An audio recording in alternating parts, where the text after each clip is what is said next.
Professor Wild.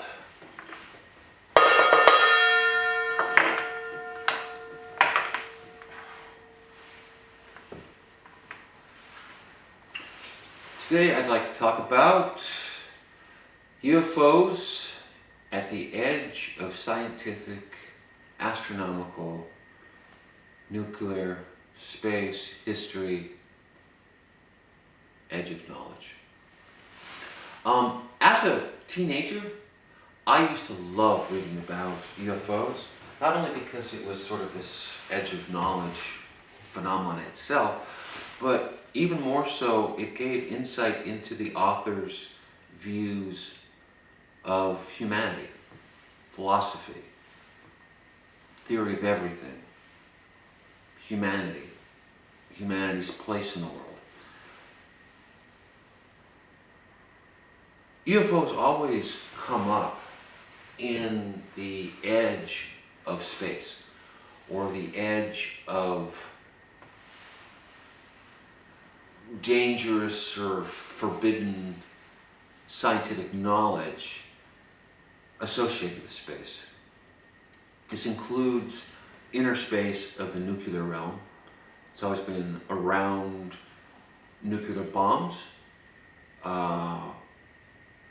It's been around in the evil that generates nuclear bombs, the Nazis, World War II. It's been around the space race, with previously, when there was no satellites, we took a lot of photographic plates of the night sky from observatories that show that, cross-referencing these plates, they show lots of images that aren't supposed to be there. There aren't seemingly natural objects in space, and this is before we had satellites. So what gives? And what gives is, we don't know, but they seem to be associated with this nuclear bomb experimentation, detonations and whatnot. The space race has been alive since I was born, and it's always been there. This,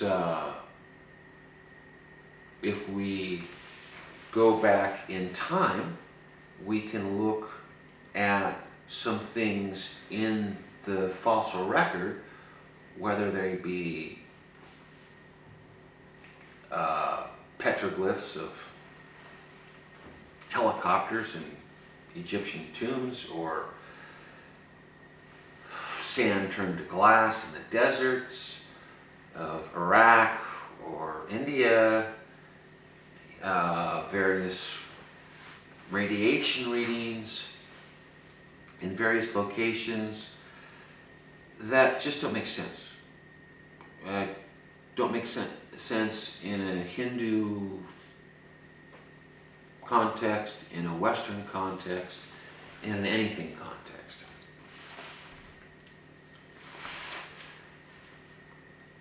Disclosure,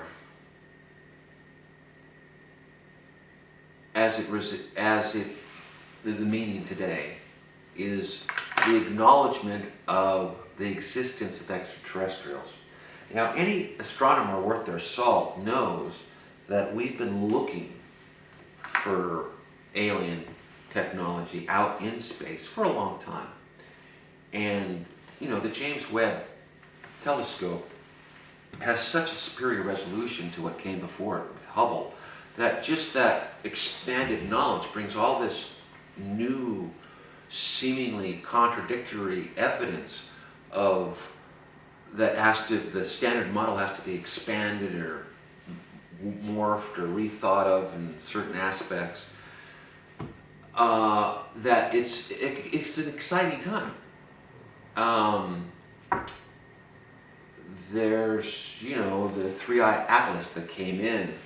You know, some people use the their biases about what they want to see, or perhaps the politics of their situation and their positions of tenure as a lever for control of the conversation. Unfortunately, it's always been a part of this culture. Bob Lazar, Area 51, Roswell, that these ideas are actually pushed into the public to waste a lot of scientific, amateur, armchair philosophers, whatnot. And this is a problem. Legitimately, there are things that are a security risk to a national security.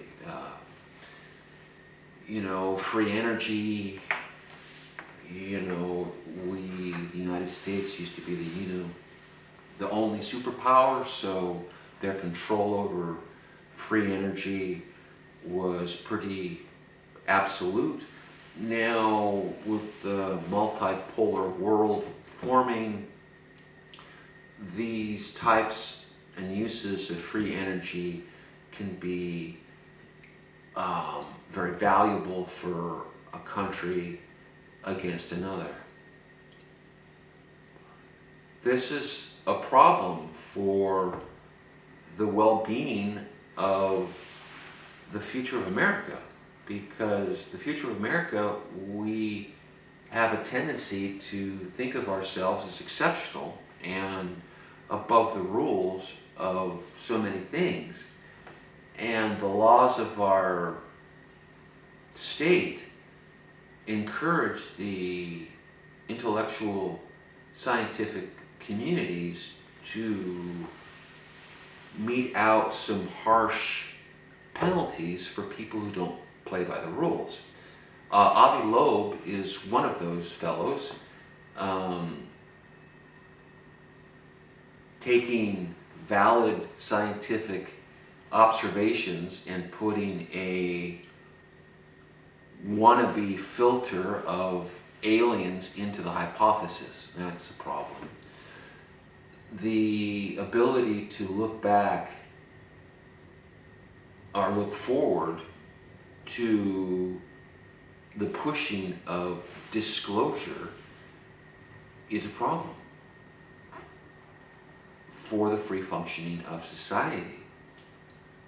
What lies do we tell our children about how and if we went to the moon and plan to go beyond are one thing, but the active suppression of people of knowledge and of goodwill to contribute and to gain access and collaboration with those who do have access to machines is a difficult one, is a problem.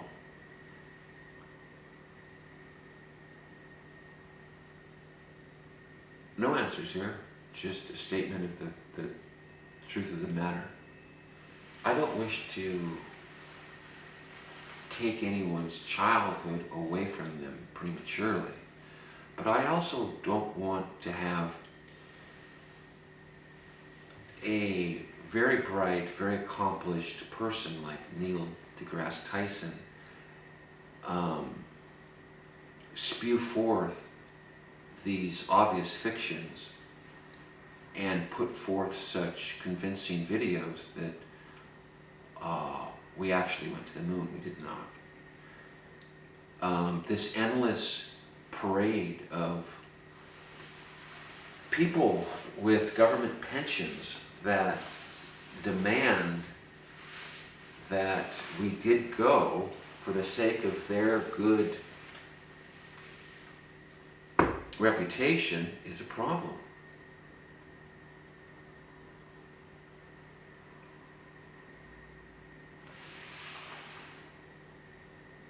Professor Wild.